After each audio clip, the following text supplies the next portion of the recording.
Welcome to Basement TV. We have another amazing guest with us today.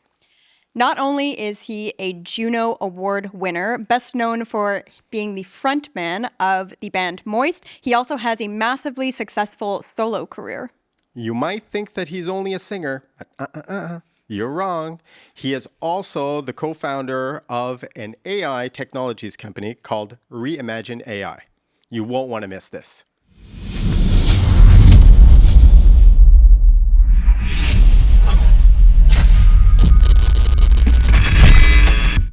David. Albert. David, thank you so much for doing our little podcast. Happy to, man. Happy to. I really, really appreciate it. David, you and I go way back. 1996, I got a call from Mark McAway saying that they needed space to rehearse. They had now lost their rehearsal space and needed a place to rehearse. So I was super thrilled to have the band pull up with all of their gear, playing louder than Voivod. I'm glad that I really, really, really worked on my soundproofing because that band was incredibly loud, but I was extremely happy to actually have you in my studios. And that was the first encounter. And what was really funny is that that building went bankrupt.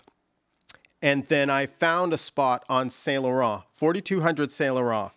And Kevin Young, keyboardist for Moist, mentions to me, by the way, that's where we store all of our gear. I remember that, yeah. It was just, we were just meant to be, meant to stay together for all these years. Now, throughout your career before moving to Montreal, you had a successful career outside of Montreal. What do you find the difference was from being from Vancouver, Toronto to Montreal? What were the huge differences and why the move to Montreal? Yeah, I mean, we did the first album and then we were essentially on the road for, I think it was 2 years, and we'd given up our apartments. And then we did the second, when we were, I think it was the second record, we sort of had a choice of what we wanted to do, and we decided to come to Montreal. My memory for this stuff's not so good, so it's all a bit of a blur. Well, we're about to take you down memory lane. But we just love the city, so we wanted to go. You know, we weren't tied down by apartments or things like that because we'd basically been living on the road for a couple of years. So it was easy to make the move. It was easy to make the choice. I want to take us back a little bit, though, because I was looking a little bit into your history. I believe you went to university. Was it in political science? I did, yeah. So how did Moist start? How did you jump into music? Yeah, well, I'd been doing music since I was little, since I was probably, I've been writing songs since I was, 12. Mm-hmm. I first started, I didn't actually have a guitar. I played violin and piano, and I hated them both. So I kept quitting. My mom kept forcing me, Asian mother. Mm-hmm. And my sister actually got a classical acoustic guitar, and she never played it. So I started playing that. I started writing songs. And then I met Kevin Young, I think it was the last year of high school. And we ended up moving out to Vancouver together. And at the same time, Jeff and Mark were going to Queens, and they had started a band, and they ended up moving out as well. And it was in Toronto, Vancouver, that we all met and hooked up and started Moist out there. I was really interested because it kind of took me back through my own history. One of my bands, Dollhouse Riot, when we got together, very, very shortly after getting together, we started doing shows for bigger named acts. And you can correct me if I'm wrong, but Moist had their first show like 2 months after getting together. We were very quick. We wrote a whole bunch of songs, and then we just jumped on stage. And I'd never played live before. Really? I played a couple of like cafes with Kevin, but I never played live before. And so that was we just threw ourselves into it. We were really from the very beginning, just super determined. Was your intention like we're going to do this, we're going to be successful, or was it just mostly fun at the beginning? I mean, it was fun for sure, but I don't think that we had you know, I don't think you think about, you know, you're not trying, your brain isn't thinking world domination, but at the same time, we were just very, you know, focused on songs, touring, all of the stuff that you need to be in a band, at least back then, we were very focused on, and we were super focused on being on the road. We wanted to be on the road. So after, it was a very short time till we had our first shitty old van and we were out and gone. And from that time, we just continued to tour constantly. And the signing, when were you first with EMI? We were actually signed to, we made our first independent tape that turned out to be a lot of the songs from Silver were from that original demo recording, became the actual songs without re-recording. Some of them were mixed a bit, but I don't think that much. We added a couple more songs, but we made that first independent tape, and then we were signed by EMI Publishing, by Barb Seaton and Mike McCarty.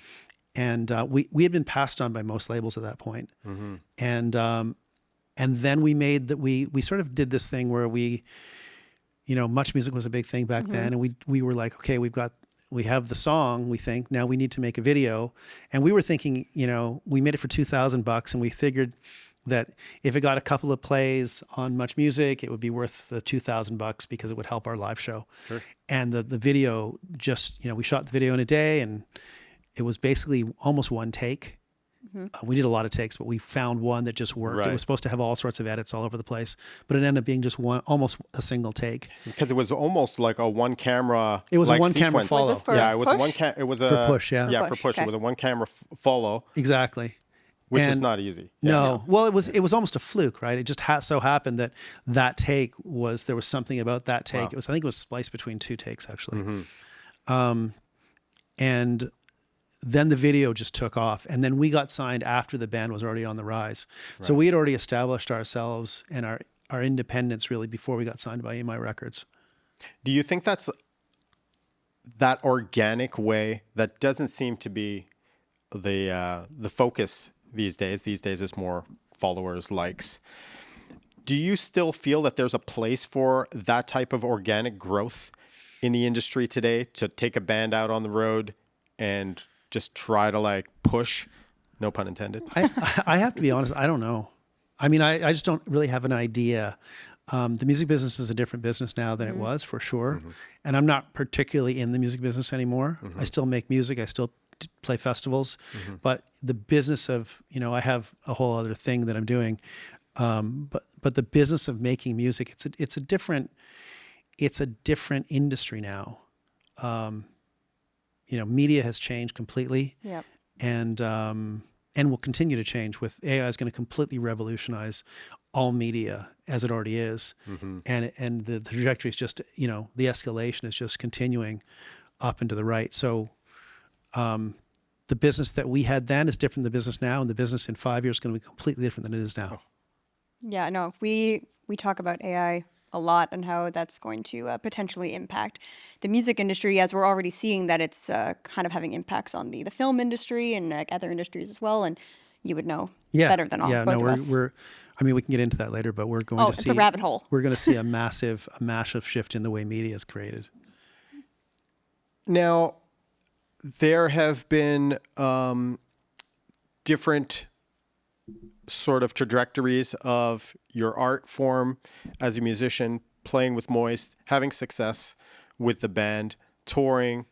First of all, was there an initial reason why Montreal seemed to be like a logical place for you to go? Usually there's always a woman involved.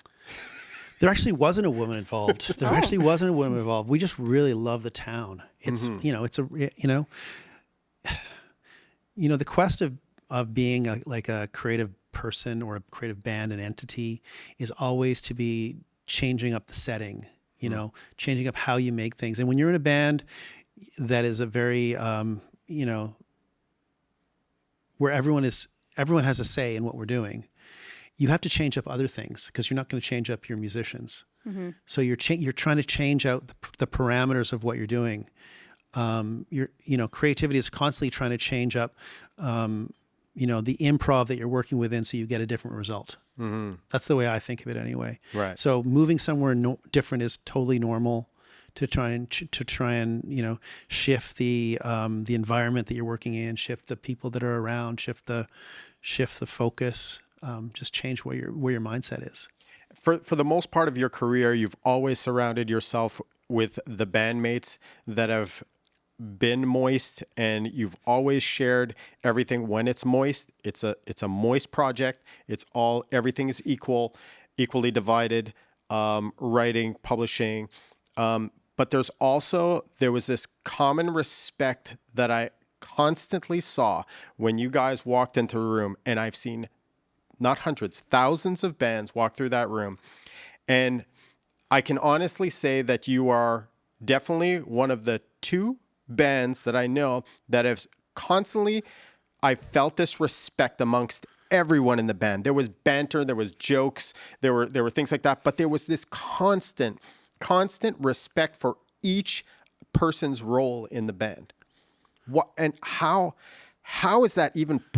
It's so hard to even find a significant other in your life, and to find 4 other people that are like, wow, it's quite remarkable. Yeah, I mean, we have been, you don't know when you're in it. When you're in the what is really like a whirlwind at the beginning and things are just going crazy, you don't realize how lucky everything is. But as you get older, especially now, as you go through life and you get to step on that stage, you get to take moments and you get to reflect on the fact that, this is a fun job. It's a fun thing to do. And we've always tried to remember that we're lucky to be doing this with our friends. Yeah.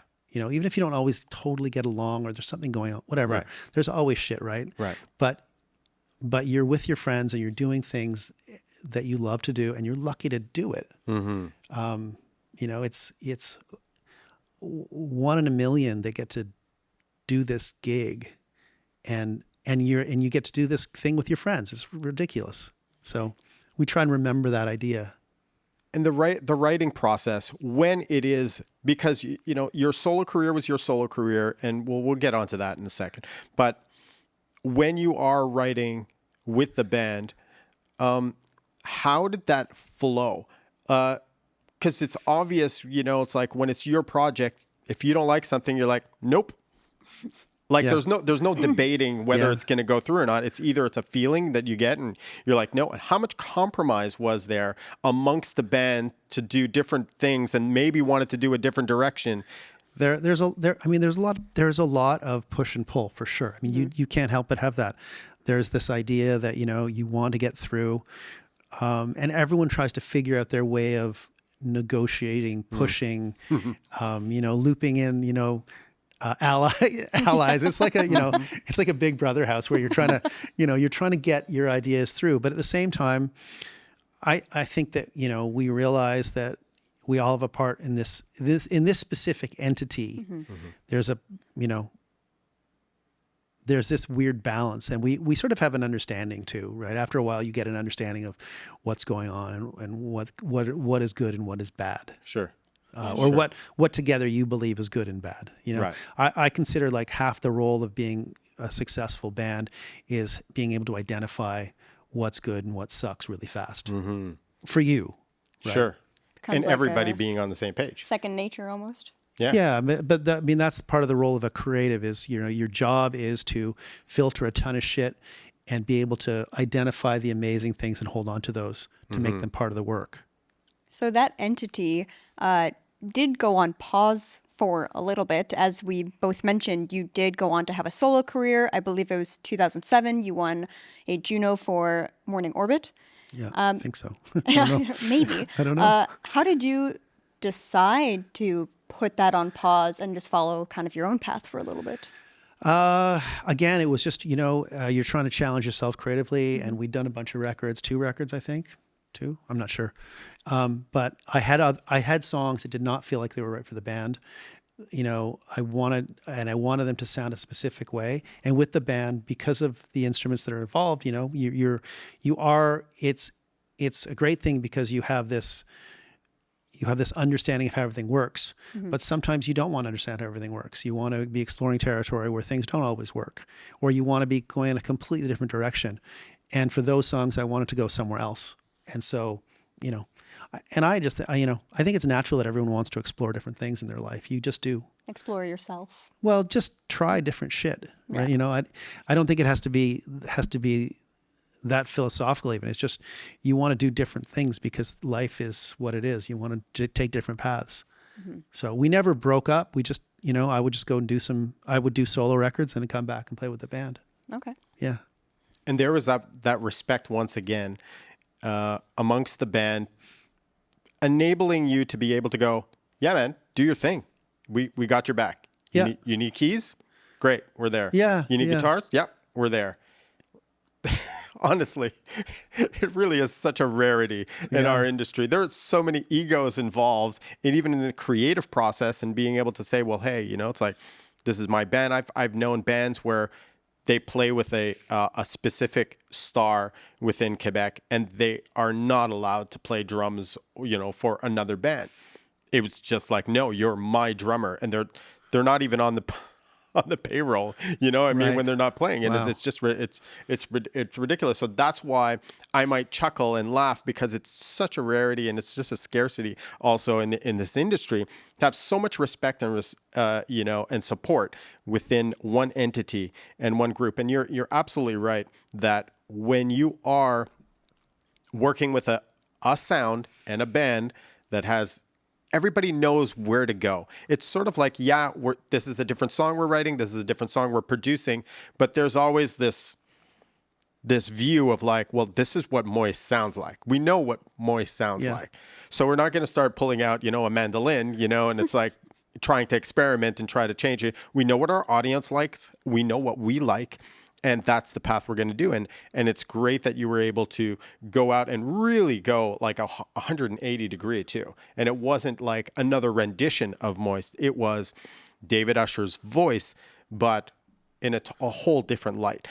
Were the lyrics was there a big change and challenge for you to step out of the lyrical sense for Moist and trying to do something different? Or did you just attack the songs in the same form? Writing is something that you do every day, and it just comes out. And again, it's not, I don't need a mystical setting for it. You just write because you love to write. You write because you have to write. And I don't think about them as different, or I'm just following the thread of whatever comes out. Things come out, and you're just, again, you're trying to look for those things you're looking for that one thread that's amazing that you think is something, whatever that is. You can identify something in one little turn of phrase on the guitar, meets a lyric, meets an idea, and then you follow that thread. And beyond that, I don't really think about it. I don't think much more than that. You're constantly looking for that thing that you think is going to be turned into a great song. Sure. Right. Yeah. Inspiration is often that fine thread, that we use to be able to write songs. When you're on tour and you're supporting a record and you're going out, and now you're supporting a record and you're also writing at the same time that you're like supporting a record, how important is it for a band to detach themselves from music and live life and to have experiences to be able to write about stuff? Sometimes you can write tons of, it's a weird thing. Writing is a cyclical thing.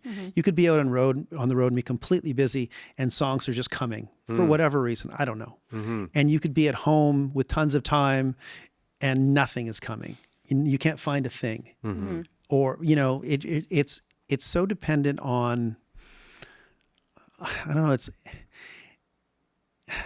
it's this mix. I always think of it as this mix of this, inspiration meets just grind. Right. Right. It's those two things mixed together. You grind all the time and you hope you're going to have inspiration. Right. Right. Right. If you don't grind all the time, you will never know, you won't know when you're going to get struck by something that you like. But you grind all the time because you're hoping that something's going to work. And for a long time, it may not. And then suddenly everything's clicking. You don't know why. I don't know why. Right. I mean, speaking of things that did work, one of your biggest songs, Black Black Heart, I said that's on like the soundtrack of like my life. What was the inspiration for that? Because that one really, that took off. Yeah, that was a huge song. I was traveling. We were traveling. It was at the time. Moist was touring at the time, and we were traveling. I think we were in France, and I remember because I was in my on the tour bus, and I wrote that chorus. And at the same time, I think it was around the time that Eminem Stan was out, and he had done the collab with Dido. Right. And so that song was sort of in my head because I loved that song. The juxtaposition of the her voice, his voice, the meaning and the rhythm. I showed it to Jeff. I think Jeff was producing. I'm not sure. And Jeff had the idea for the sample from Lock May because he'd been fucking around with that, fitting it into a 4/4 signature, which is not so easy. And those sort of things all fell together. And then I wrote the verses and the whole thing fell together. Yeah. I know, like, we talk sometimes about having reference tracks for our work to help us get inspired. Do you find that, much like the song with Dido, do you oftentimes have reference tracks? Do sometimes the inspiration just kind of comes out of nowhere? I mean, I'm just sort of listening to what I'm listening to, and I don't think of it as specifically as reference tracks or those kind of things. I'm just sort of listening to stuff, and I'm sure that seeps in naturally to, where your brain is and what you're, the kind of sounds you're liking and the kind of, intonation maybe or whatever. But I don't think of it so specifically usually. That was a specific instance where, I was definitely listening to that track and it sort of stuck with me. The outsideness of her and him together sort of was sort of push and something. pull. Yeah, there's something there. It's a fun tug of war. Exactly. Of having this operatic vocal in a rock, type setting, and yet it worked. Yes. So now, music has been a part of your life forever.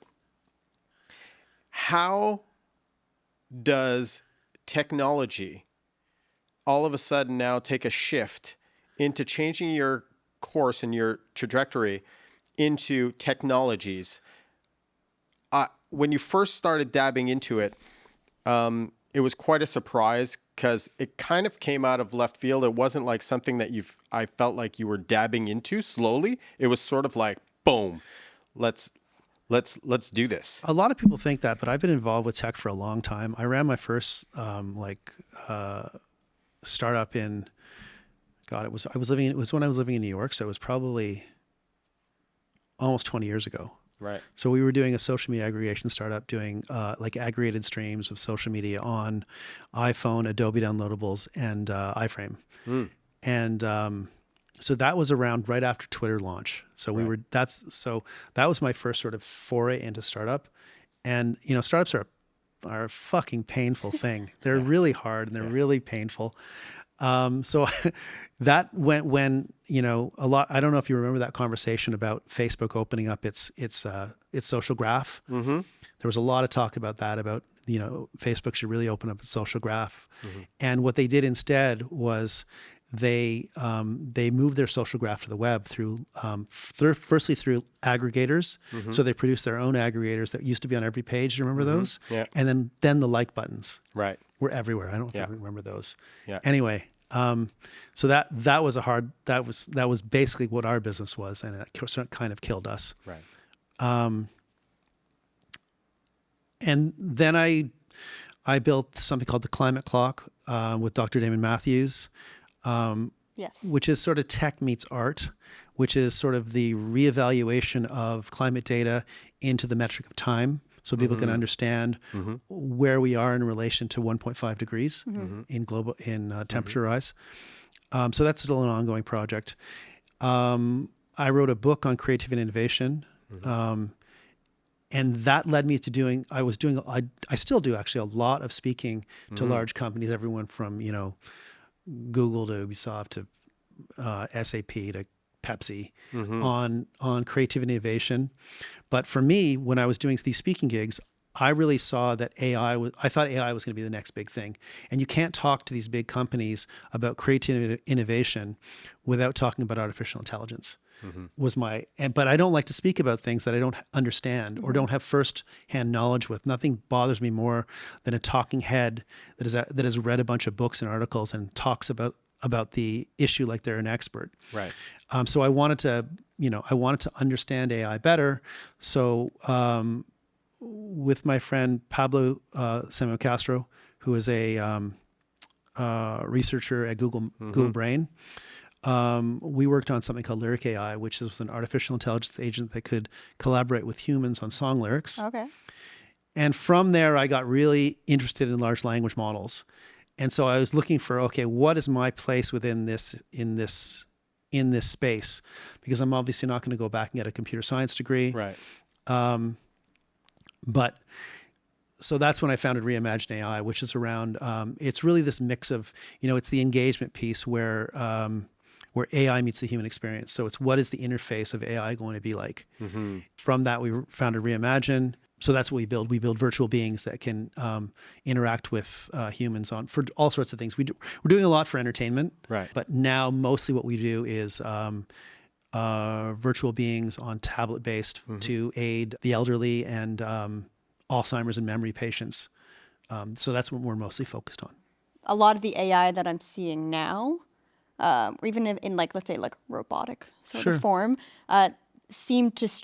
they're starting to be very like intuitive, able to kind of formulate their own responses. Oh yeah, they're fully conversational. Like you can have full conversations with these AIs. They're what we do with our APIs, we can give them personality. They can speak in any language, so we can control how creative they are, how tight they are, depending on what we're building for what the client is. Specifically for Alzheimer's patients, we're really interested, and the elderly, we're really interested in the idea that that one of the biggest, my mom has Alzheimer's, right? So I'm very tied into this idea that one of the biggest things, and it's not to replace healthcare workers or families, but you can't be there all the time. And loneliness is one of the biggest categories of pain points for the elderly. And we believe that we can create beings that can be with them all the time and sort of mitigate the loneliness by providing them the ability to have comfort conversations as well as re-engage with arts and culture. So just re-stimulate them with all sorts of things that they've forgotten how to do. Because what a lot of people don't realize is as you start to lose your memory, you start to forget how to use technology. Right. Even if it's the simplest technology like the television or these little music boxes that give them music, where our AIs can come out and say, would you like me to play you some music? Or the AI can actually engage, what we call AI initiated engagement, can engage the patient with all of these things that they've forgotten how to do. Right.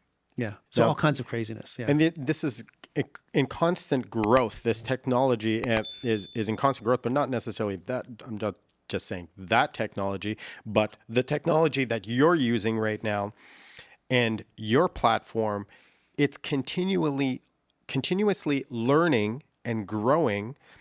Therefore, how can you possibly even imagine, no pun intended again, seeing what it's going to look like in 5 years from now? Because it just in the last three years, it's completely blown up. Totally.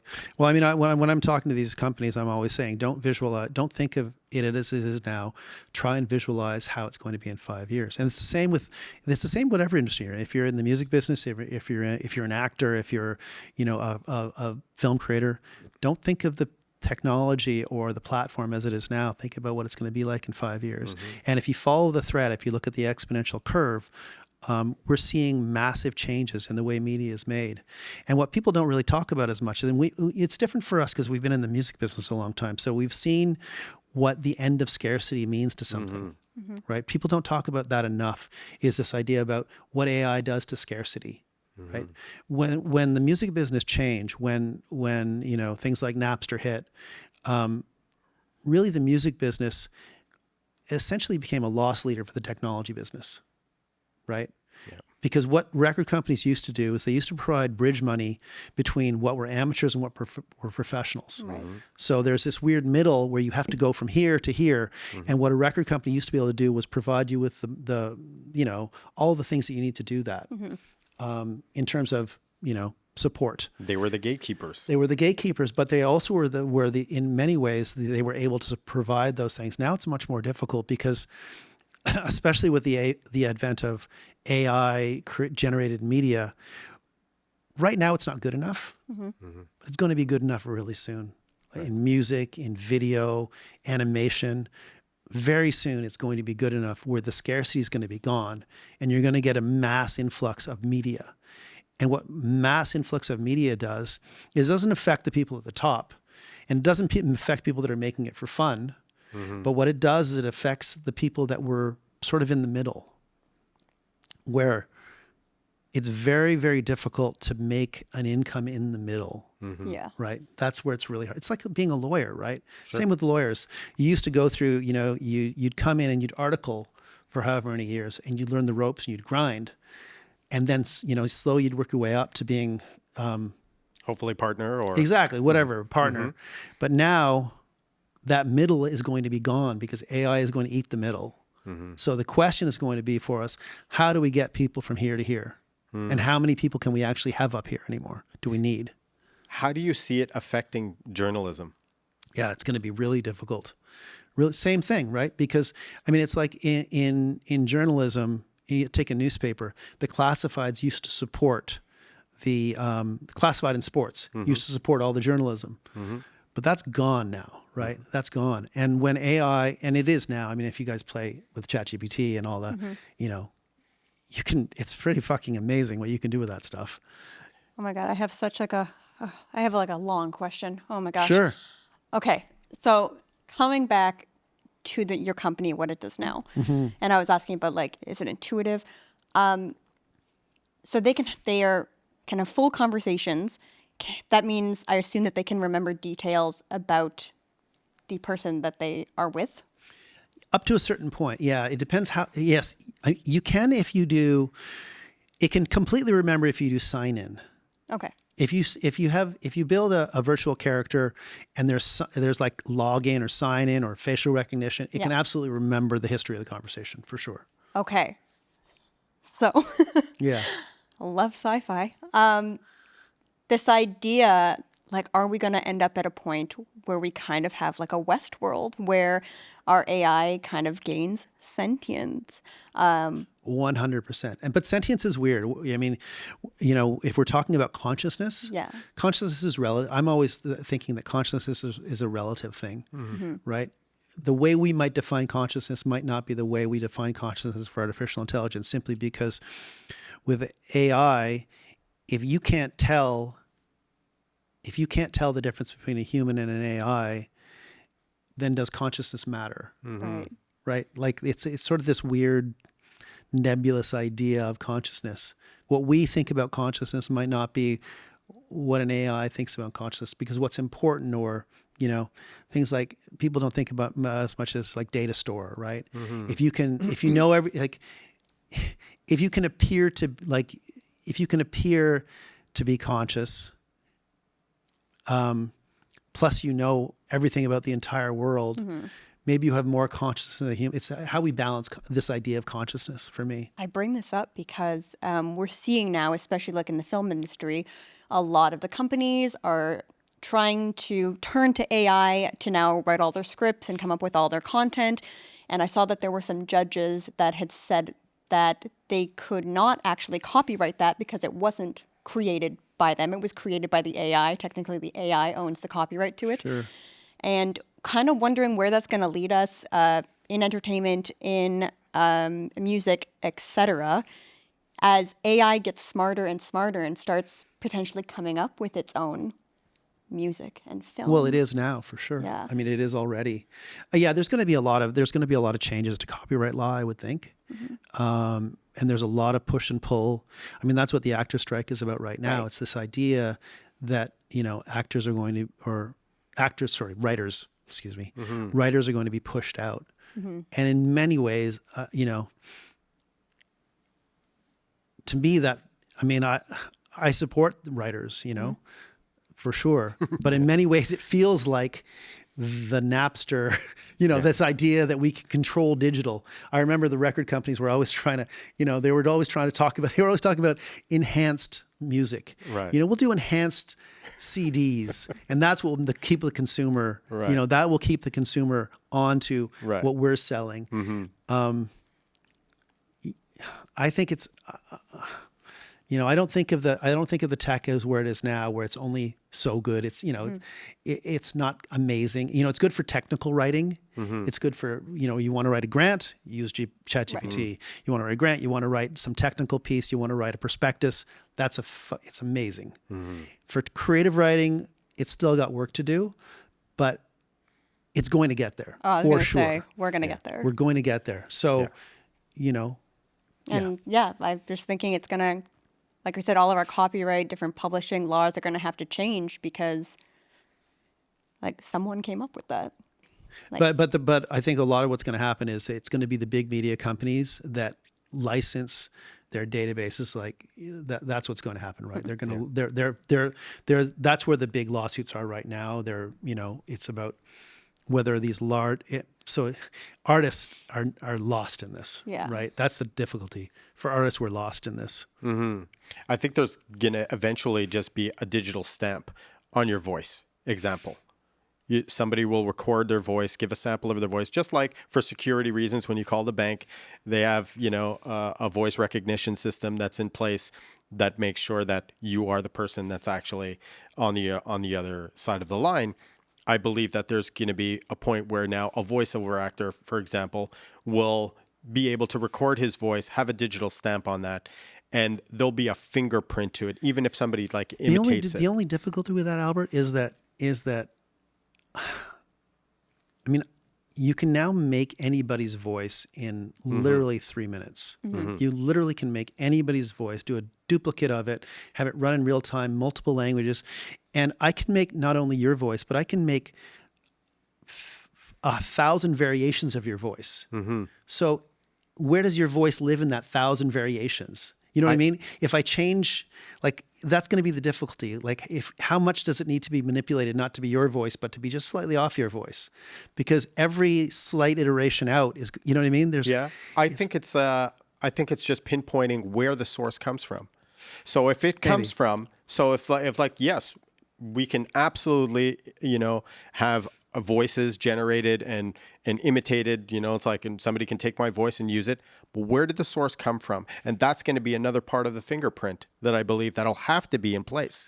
Because if it didn't come from my source, then that's where there's a disconnect. I think this is the difficulty, though. It's like this idea of the fingerprint. We tried this with MP3s, the fingerprint, right? We tried the, you know, there's going to be some invisible tag. And they've tried that with GPT. That's why universities are freaking out right now, because they're trying, they, you know, there's this idea that they can stay ahead of knowing what's plagiarism and what's not. And you can't. There's no way to stay ahead of this tech. Right. What I think there might be is a backlash, which is the idea of returning to human, where it's like chess. Like chess is a great example of AI in the modern age, where chess was one of the first genres to be disrupted by AI, right? AI can beat a human every single time at chess, everybody, from Magnus on down. It's math, but, though. Yeah. But people don't want to play with AI. They want to play with humans. So chess has never been bigger because humans want to play with humans, right? So chess online, chess is a giant industry right now because humans want to play humans. That might happen with all sorts of things. That could happen with music as well, where, yes, AI can make 1 million songs, but maybe I want to listen and play music with humans. Sure. You know, it's interesting that you mentioned that because a lot of the guests that we've had on have said that exact same thing, that especially throughout the pandemic, they were doing everything digitally or long distance. And they said, the majority of them said that they are craving that human connection again. If I'm ever on a Zoom again, kill me. It's awful. Yeah. Yeah, there's nothing like that human interaction, that human connection. So as much as AI might be an obvious a part of our lives, there is no escaping it. Just like you mentioned, it's like when Napster came out, it was people thought, oh, no big deal for now. There was one band, Metallica, that said this is a big deal, and nobody seemed to listen. And we're at where we're at right now. So streaming has become like another source of, the industry. Like that's become a norm where kids literally believe that music is free, and that is a scary norm for an artistic, person that wants to dive into this industry and not do it just for fun, but actually wants to earn a living from it. But I wondered too, though, how long has the music industry been around? Not that long. No. It's a blip. Oh, maybe yeah. maybe it is a blip. Sure. Maybe it's a blip that happened, and it hasn't been around very long as an industry. So are you saying that it's a blip where people actually go out, get entertained by people playing instruments and what I'm saying is I'm saying that people are going to want to play music. I love playing music, and I love listening to music. But what I'm saying, as a business in the form that it's been in over the last 30, 40 years, where sort of this business has grown up in like 30, 40 years. Maybe that business doesn't exist anymore. Sure. In that form. And we'll still want to write songs and all of those kind of things.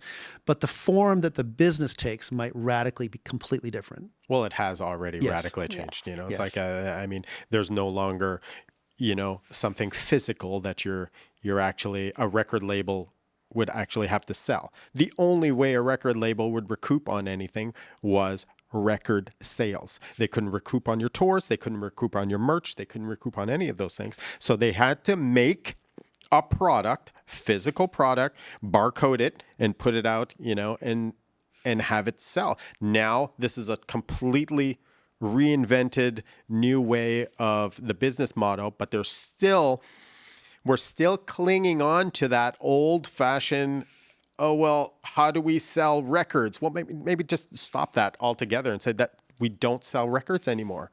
That's a thing of, like you said, it was a blip in our industry where we actually physically sold, like copies of things. And now that's no longer, it's no longer in It's going to be existence. different, yeah. I just want to ask a question of how you're able to juggle AI technologies, your business, so Reimagine AI, you have your solo career, which still is very much alive. Moist will always be part of your life. Family. How are you juggling everything? Yeah, I mean, there's a lot of things going on for sure. And I still do a lot of speaking as well. That's right. But I have great teams of people I work with, and I'm very ADD. I'm like compartmentalization is so important in this sort of. If you like to move around a lot, I'm able to compartmentalize very quickly. A lot of what I'm able to do for myself and my own brain is I'm able to switch very quickly between things. But I often don't have that much attention span. Like when we're in the studio, I can focus for so long, but I'm not one of those people that can focus forever on something. I want to bang out an idea, fuck with it a bit, and then move on. Right. That's sort of, but switching is very simple for me. I always visualize the mind being sort of 10 to 15 compartments in one genre. Right. That you can focus on. Right. So if you visualize your mind being stacks, so in music, I can be focused on, 10 to 15 ideas at the same time that I'm working on. And then in AI, you have the same sort of stack of things you're working on. And then in other things, whatever they are, you can do the same thing. But beyond that, in any one vertical is very difficult. Right. Because you can't, you just can't control that many ideas within one vertical at the same, for myself anyway. Sure. But I can control a certain number of things within different verticals and very easily switch between them because they're separated in my brain. I think you've also recognized that all of these things cannot be done alone. Yes. And I think that's one of your biggest strengths. And understanding that you can come up with an idea and you can come up with a creative flow, but then when it comes down to it, you need a team in every aspect of like your career. Great trusted teams is really important. David, I can't thank you enough for doing this. I hope that people have gotten a deeper insight to who you are, what you're all about, and don't try to keep up with this guy because good luck. Thanks, buddy. Thank you so much for doing this, guys. David. Thank you so much. David is still writing some beautiful music, so don't be afraid, all you music lovers. All right, this has been an awesome day. We are out. We will see you next time on Basebin TV.